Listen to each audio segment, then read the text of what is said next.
नमस्कार, आप देख रहे हैं प्रजातंत्र टीवी हिंदी न्यूज चैनल। प्रजातंत्र टीवी हिंदी न्यूज चैनल के सभी दर्शकों को बहुत बहुत स्वागत है। मैं हूं आपके साथ खुशी। आइए शुरुआत करते हैं आज की कुछ खास खबरों से। किसानों को तोहफा, खरीफ सीजन के लिए 14 फसलों के एमएसपी को मंजूरी, कैबिनेट की बैठक में फैसला। धान के अलावा रागी, बाजरा, ज्वार, मक्का, कपास, तुअर, मूंग, उड़द, मूंगफली, सूरजमुखी, सोयाबीन व तिल का एमएसपी बढ़ाया गया है। उन्होंने कहा कि अनाज भंडारण के लिए देश में नए गोदाम बनाए जाएंगे। केंद्र सरकार ने 14 खरीफ फसलों के लिए न्यूनतम समर्थन मूल्य एमएसपी में बढ़ोतरी को मंजूरी दी। धान की एमएसपी 117 रुपये बढ़ाकर 2300 रुपये प्रति क्विंटल की गई है। प्रधानमंत्री नरेंद्र मोदी की अध्यक्षता में केंद्रीय मंत्रिमंडल की बैठक में यह फैसला किया गया। कैबिनेट बैठक के फैसलों की जानकारी देते हुए रेल मंत्री अश्विनी वैष्णव ने बताया कि किसानों को एमएसपी के रूप में करीब 2 लाख करोड़ रुपए मिलेंगे, जो पिछले सीजन से 35,000 करोड़ रुपए ज्यादा होंगे। उन्होंने कहा कि पीएम मोदी का तीसरा कार्यकाल बहुत महत्वपूर्ण है, क्योंकि यह किसानों के कल्याण के लिए कई फैसलों के माध्यम से बदलाव के साथ नीति की निरंतरता पर केंद्रित है। धान के अलावा रागी, बाजरा, ज्वार, मक्का, कपास, तुअर, मूंग, उड़द, मूंगफली, सूरजमुखी, सोयाबीन व तिल का एमएसपी बढ़ाया गया है। उन्होंने कहा कि अनाज भंडारण के लिए देश में नए गोदाम बनाए जाएंगे। इसके साथ ही प्रधानमंत्री नरेंद्र मोदी की कैबिनेट ने देश की पहली अपतटीय पवन ऊर्जा परियोजना को भी मंजूरी दी। 1 गीगावाट की इस परियोजना में गुजरात और तमिलनाडु के तट 500 मेगावाट की परियोजनाएं लगेंगी। आप सब जानते हैं कि प्रधानमंत्री श्री नरेंद्र मोदी जी किसानों को, अन्नदाताओं को हमेशा एक प्राथमिकता देते हैं। अपने नए कार्यकाल में जो सबसे पहला डिसीजन लिया, वो डिसीजन भी किसानों के हित में लिया गया था। आज की कैबिनेट में ऐसा ही एक बहुत महत्वपूर्ण फैसला लिया गया है। In today's cabinet also one very important decision has been taken regarding the welfare of farmers. Kharif season start हो रहा है। खरीफ सीजन के लिए 14 क्रॉप्स पे मिनिमम सपोर्ट प्राइस आज कैबिनेट ने अप्रूव किया है। मैं इन प्राइसेस के बारे में पढ़ूंगा, उससे पहले I will give the context. In the 2018 union budget, the government of India had given a very clear policy decision, had taken a very clear policy decision that MSP कम से कम 1.5 गुना होनी ही चाहिए कॉस्ट की। It has to be at least 1.5 times the cost of production. तो आज के जो फैसले आप देखेंगे, इन सब फैसलों में इस प्रिंसिपल को ध्यान रखा गया है। Every crop that I am going to read out will have at least 50% more MSP compared to the cost. और कॉस्ट को निकालने का भी बहुत ही साइंटिफिक तरीका है। इसका एक मैकेनिज्म है। CACP के द्वारा देश भर में कई तहसीलों में, कई जिलों में, कई विलेजेस में जाके स्टडी किया जाता है। कॉस्ट ऑफ प्रोडक्शन, सारे फैक्टर्स को लेके स्टडी किया जाता है। तो इसके आधार पर आज जो एमएसपी डिक्लेयर हुई है, वो है धान। सबसे पहले धान का नया एमएसपी, पैडी का नया एमएसपी खरीफ के लिए 2300 रुपीज डिक्लेयर किया गया है, which is 117 rupees increment over the previous MSP. आप इसको 2300 को अगर आप कॉन्टेक्स्ट में देखना चाहोगे, दैट इज अगर 2013-14 का जो प्राइस था, दैट प्राइस वाज 1310 रुपीज, 1310। यानी कहां 1310 था और कहां आज 2300 है। किस तरह से किसान भाइयों के लिए, किसान परिवारों के लिए प्रधानमंत्री श्री नरेंद्र मोदी जी और सरकार का हमेशा एक स्पेशल फोकस रहता है, ये इसको दर्शाता है। इसी तरह से कॉटन, जो कि बहुत ही इंपॉर्टेंट क्रॉप है, इसका एमएसपी 7121 और एक दूसरी वैरायटी है उसमें 7521 रुपीज डिक्लेयर किया है, जो कि 501 रुपए ज्यादा है, 501 रुपीज ज्यादा है compare to the previous MSP. Again, to give the context, 2013-14 में MSP was only 3,700 rupees.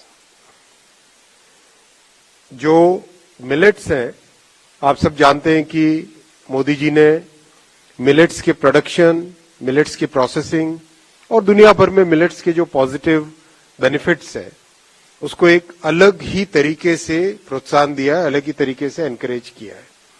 इस एनकरेजमेंट का एक बहुत अच्छा उदाहरण है आज का कैबिनेट का फैसला भी। ज्वार 3,371 रुपीज, रागी 4,290 रुपीज, बाजरा 2,625 रुपीज और मक्का मेज 2,225 रुपीज। ये सब के सब अगर आप कंपेयर करो 2013-14 तो उस टाइम में for example jowar was only 1,500 rupees, it is today 3,371 rupees. करीब करीब हर एक में अच्छा इंक्रीमेंट है, बहुत बड़ा इंक्रीज है। वैसे ही दलहन, दालों के प्रोत्साहन के लिए भी जैसा आप जानते हैं कि हमारी सरकार की प्राथमिकता है कि दाल में और ऑयल में, एडिबल ऑयल में, इन दोनों में आत्मनिर्भर बनने के लिए पूरे प्रयास करने हैं और उसके लिए कई तरह के नए नए इनिशिएटिव्स लिए गए हैं। उसमें एमएसपी एक बहुत इंपॉर्टेंट रोल प्ले करता है। मूंग की एमएसपी डिसाइड हुई है 8,682 रुपीज। तूर की एमएसपी है 7,550, ये पिछले एमएसपी से 550 रुपए ज्यादा है। उड़द की हुई है 7,400 रुपीज, जो कि पिछले एमएसपी से 450 रुपए ज्यादा है। आप देखेंगे करीब करीब हर एक फसल में एमएसपी पहले के कंपैरिजन में सिग्निफिकेंटली ज्यादा है।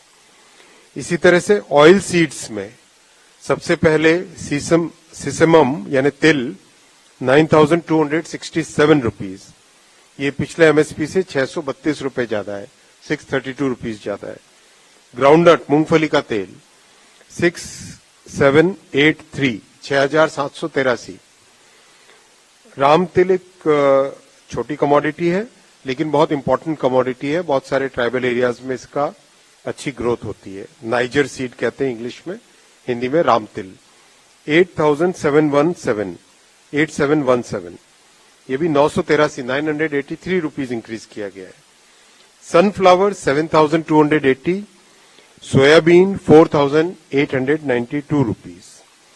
तो हर एक में सिग्निफिकेंट इंक्रीज किया गया है। और आप जानते हैं कि नेफेड की एक बहुत अच्छी ऐप बनी है जिसमें कोई भी दलहन यानी दाल या तिलहन यानी ऑयल सीड और मक्का यानी मेज, इसकी खरीदी सुनिश्चित करने के लिए नेफेड की बहुत अच्छी ऐप है। इस ऐप से किसानों के लिए अपने प्रोड्यूस को बेचना बहुत आसान हो जाता है। साथ ही साथ एक बहुत बड़ा इनिशिएटिव चल रहा है 2 लाख गोडाउन बनाने का। 2 लाख गोडाउन बनाने का देश भर में काम चल रहा है। देखिए, प्रधानमंत्री श्री नरेंद्र मोदी जी की तीसरी टर्म बहुत ही महत्वपूर्ण फैसलों वाली टर्म है। पहली 2 टर्म्स में बहुत अच्छा एक बेस बना है इकोनॉमी का, किसानों के वेलफेयर का। अब उसके आधार पर, उस बेस पर एक बहुत अच्छी ग्रोथ, बहुत अच्छी जंप ली जा सकती है क्योंकि बेस बहुत मजबूत बना है। ये कंटिन्यूटी विद चेंज का पॉलिसी है। कंटिन्यूटी विद चेंज, कंटिन्यूटी है किसानों पे फोकस, कंटिन्यूटी है कि किसानों के हर इनपुट पे ध्यान देना। जैसा आप जानते हैं दुनिया भर में फर्टिलाइजर की कॉस्ट 3,000 रुपए पर बैग के हिसाब से हो गई थी, लेकिन मोदी जी ने throughout the disruption caused by Covid and the Russia Ukraine conflict, despite all that fertiliser की प्राइस को भारत में कम रखा। ये बहुत बड़ी उपलब्धि है और देश भर में, दुनिया भर में इस चीज पे आश्चर्य करते हैं कि जहां दुनिया में 3,000 रुपए कॉस्ट चली गई थी, 300 पे रखा गया भारत में। और हमारे किसान भाई भी इसको मानते हैं, हमारे राजनीतिक क्षेत्र में सभी कार्यकर्ता भी इसको समझते हैं। तो एक तरीके से जो खेती से रिलेटेड पूरा जो फ्रेम है, इसमें हर एक पॉइंट पे, बीज से बाजार तक हर एक पॉइंट पे एम्फेसिस दिया गया है, हर एक पॉइंट पे वैल्यू एडिशन का ध्यान रखा गया है। तो ये जो 2 लाख गोडाउन का अभियान जो चल रहा है, इससे किसानों को अपने प्रोडक्ट को सफिशिएंट टाइम तक, जब तक वो चाहे तब तक उसको स्टोर कर सके, और ये सारा का सारा कोऑपरेटिव सेक्टर में बन रहा है।